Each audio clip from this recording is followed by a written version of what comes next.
This next one sent to CornyDriveThru@gmail.com from Charlie in Starkville, Mississippi. Brian Pillman Jr. Hey, come on, give Mr. Pillman Jr. a chance. I'm talking Brian about Pillman Jr. I'm talking about Starley from Charkville. Brian Pillman Jr. There are 15 now. There are like 15 or 20 Charlie from Starkville Twitter parody accounts now. He's very popular. Brian, I wouldn't apply that word. He's notorious, maybe. I don't know about popular. Go ahead. Brian Pillman Jr., as I was trying to say. Yeah. Recently said he had an idea for Steve Austin and the Varsity Blondes if he ever joined AEW.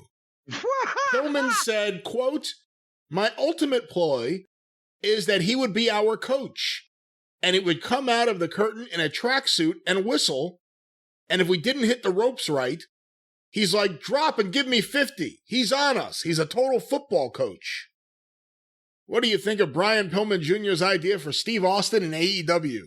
Well, it's probably better than what anybody else in AEW would come up with for Steve Austin, but I don't know that I see Stone Cold jumping up and down and doing jumping jacks to get in shape for a spot like that. Do you?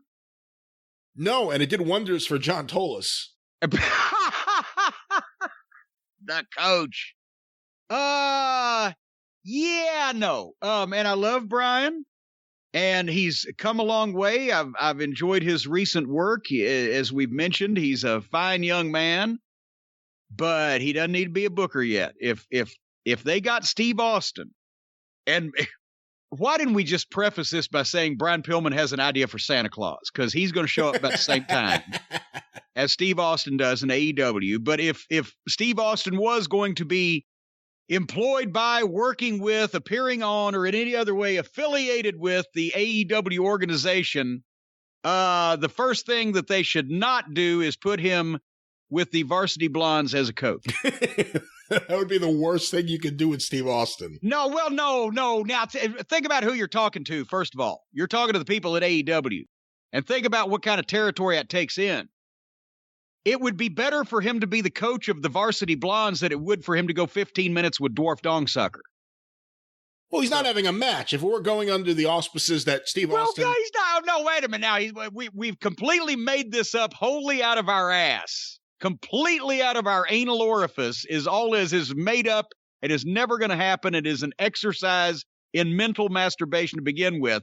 But now you're going to put rules on it. Well, he's not going to wrestle in AEW. Yeah, there are rules. He can't go too far. If Steve Austin went to AEW, he's not going to have a match.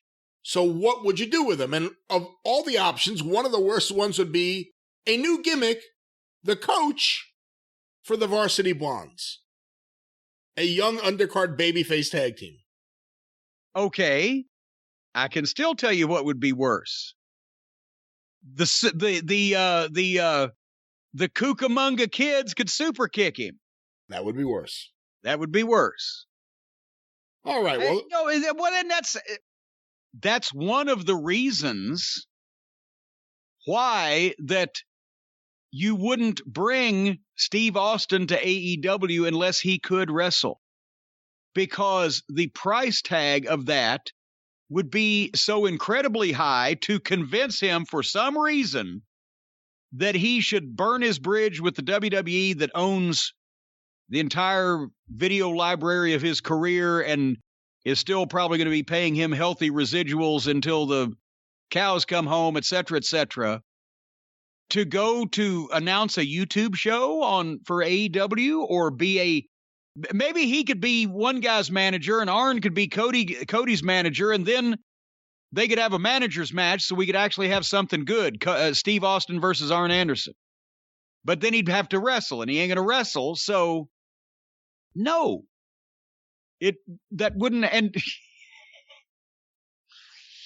if he did take $15 million in, small unmarked bills from Tony Khan to appear on AEW, he wouldn't be the coach of the Varsity Blondes. I honestly don't know what you could do with Steve Austin that wouldn't overshadow every single other member of your roster or everybody else on the television program.